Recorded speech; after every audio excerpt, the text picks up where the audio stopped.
నుదుట విభూతి ధరించి భక్తితో శివుని ఆరాధిస్తే పరమేశ్వరుని అనుగ్రహం తప్పకుండా కలుగుతుందని శివదీక్ష అనేది భక్తి నిబద్ధతతో కూడిన పవిత్రమైన ఆధ్యాత్మిక సాధన అని శివదీక్ష గురుస్వాములు ఓంకార స్థాపన వ్యవస్థాపకులు బలపమ శంభు ప్రసాద్ పేర్కొన్నారు. బుధవారం వారు ఏషియన్ న్యూస్ తో మాట్లాడుతూ శివదీక్ష అనేది మనసులోని ప్రతికూల భావాలను తొలగించి మానవ జన్మకు సార్థకత చేకూర్చే శక్తి శివదీక్ష అని వారు పేర్కొన్నారు. మాఘమాస దీక్షను జనవరి 19వ తేదీన మరియు అర్ధమండల దీక్షను జనవరి 26వ తేదీన స్వీకరించవచ్చునని వారు పేర్కొన్నారు. ఓం శ్రీ మహాగణాధిపతయే నమః. శ్రీమాత్రే నమః. ఓం నమః శివాయ. ఓం నమో నారాయణాయ. ఓం నమో భగవతే వాసుదేవాయ. అయ్యప్ప కేబుల్ నెట్వర్క్ వీక్షిస్తున్నటువంటి బద్వేలు మరియు పరిసర ప్రాంతాల ప్రజలందరికీ కూడా శుభాభివందనములు. నా పేరు బలపనూరు శంభు ప్రసాద్. శివదీక్ష గురుస్వాములుగా బద్వేలు పట్టణంలో అందరికీ సుపరిచితున్నే. ముఖ్యంగా మాఘమాసం దగ్గరికి వస్తూ ఉంది కాబట్టి శివదీక్ష అనేటువంటిది చాలా విశేషమైనటువంటిది. గత కొన్ని సంవత్సరాలుగా బద్వేలు పట్టణంలో ఉండేటువంటి భక్తులు ఈ దీక్షను స్వీకరించి ఉన్నారు. శివదీక్ష అనేటువంటిది కేవలం ఆచారమే కాకుండా భగవంతునితో అనుసంధానం అయ్యేందుకు, మనస్సును ఏకాగ్రతతో పవిత్రంగా ఉంచుకునేందుకు, సుగమంగా ఆధ్యాత్మిక శైలి వైపు వెళ్ళేదానికి ఈ కలియుగంలో ఒక ముఖ్యమైనదిగా చెప్పుకొనవచ్చును. నియమనిష్టలతో కూడినటువంటి ఈ శివదీక్ష చాలా పవిత్రమైనటువంటిది. అలాంటి శివదీక్షను స్వీకరించేటువంటి భక్తులు ఇక్కడ మృత్యుంజయ ఆలయంలో ప్రతి సంవత్సరము ప్రతి ఏటా కూడా స్వీకరిస్తూ ఉన్నారు. ఈ సంవత్సరం కూడా మండల దీక్షతో కొంతమంది భక్తులు ఆరుద్రోత్సవం రోజు నుంచి దీక్ష తీసుకొని ఉన్నారు. ప్రతి సంవత్సరం కూడా చాలా మంది, దాదాపు 40-50 మంది శివదీక్షతో శ్రీశైల మల్లికార్జున స్వామిని దర్శించుకుంటూ ఉన్నారు. ఈ శివదీక్ష అనేటువంటిది నియమ నిష్టలతో కూడినటువంటి ఒక ఆధ్యాత్మిక ప్రక్రియగా చెప్పుకోవచ్చు.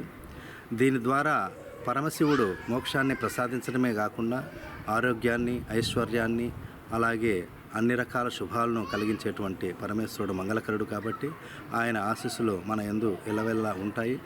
మరి ఈ నియమ నిష్టలతో ఆధ్యాత్మికమైనటువంటి జీవన శైలితో ముందుకు పోవడానికి ఈ శివదీక్ష అనేటువంటిది సహకరిస్తుంది. మరి ఇంకా ముఖ్యమైనదిగా చెప్పుకోవాలంటే నేను గత సంవత్సరంతో 25 సంవత్సరాలు పూర్తిగా ఈ శివదీక్షను స్వీకరించి ఉన్నాను. మరి ఎంతోమంది శివదీక్ష స్వాములు కూడా మా దగ్గర ఈ దీక్షను తీసుకొని ఉన్నారు. ఇందులో ముఖ్యంగా మోక్షాన్ని ప్రసాదించడమే కాకుండా నాలో ఎన్నో ఏండ్లుగా ఉన్నటువంటి ఒక భగవత్ సంకల్పం అనేటువంటిది ఈ దీక్ష తీసుకోవడం వల్ల నెరవేరిందని సాక్ష్యంగా తార్కాణంగా చెప్పుకోవచ్చును. అది ఏంటి అంటే అనంతగిరి క్షేత్రం అనేటువంటిది ఆలయాల నిలయము. ఈ ఆలయాల నిలయానికి పడమటి వైపున ఉన్నటువంటి కొండ మీద ఓంకార స్థాపన అనేటువంటిది చేయాలనేటువంటిది ఒక 10 ఏళ్ల కిందట సంకల్పము. మరి అలాంటి సంకల్పాన్ని పరమేశ్వరుని ఆశీస్సులే కాకుండా సకల దేవతల ఆశీస్సులతో, అలాగే బద్వేల పట్టణం మరియు పరిసర ప్రాంతాల్లో ఉండేటువంటి హిందూ బంధువులందరితోనూ ఓంకార స్థాపన అనేటువంటిది చేసుకోవడం జరిగింది. ఈరోజు ఓంకార క్షేత్రంగా బద్వేలు పట్టణంలో ప్రతి ఒక్కరూ కూడా అక్కడ వీక్షించి అద్భుతమైనటువంటి ఆధ్యాత్మికమైనటువంటి అనుభూతిని పొందుతూ ఉన్నారు. ఈ ఓంకార క్షేత్రాన్ని ఇంకా మొదటి దశలో ఏర్పాటు చేసుకున్నాం. ఇక 2వ, 3వ దశల్లో కూడా ఒక ఆధ్యాత్మికమైనటువంటి ఉన్నతమైనటువంటి కేంద్రంగా దాన్ని చేసేదానికి అందరూ కూడా భక్తులు సహకరించాలని కోరుతూ ఈ ఆలయంలో, ముఖ్యంగా మృత్యుంజయ ఆలయంలో ఒక విశిష్టమైనటువంటి మార్గం ఉంది. ఏంటి అంటే శివదీక్ష తీసుకున్నటువంటి భక్తులు స్వయంగా స్వామివారిని అభిషేకించుకునేటువంటి అవకాశము మనం కల్పిస్తున్నారు ధర్మకర్తలు. అలాంటి అవకాశం ఎక్కడ దొరకదు. ఈ మృత్యుంజయ ఆలయంలోనే ఉండి భక్తులందరూ కూడా ఇక్కడే నిద్ర చేసి ఇక్కడే స్వామివారి సేవలో ఎప్పుడు కూడా నిమగ్నమై ఉంటారు.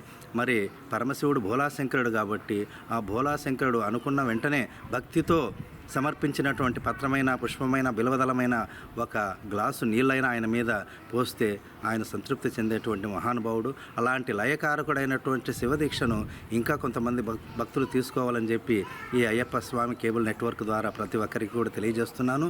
ఈ మాఘమాసం దగ్గరగా వస్తుంది కాబట్టి మీరు ఎటువంటి వివరాలైనా నా ద్వారా మీరు పొందవచ్చును. నా ఫోన్ నెంబర్ కూడా మీకు తెలియజేస్తాను, 9959870896. మరొకసారి నా ఫోన్ నెంబరు 9959870896. సంతత శ్రీరస్తు, సమస్త సన్మంగళాని భవంతు, నిత్య శ్రీరస్తు, నిత్యమంగళాని భవంతు. శుభం భూయాత్.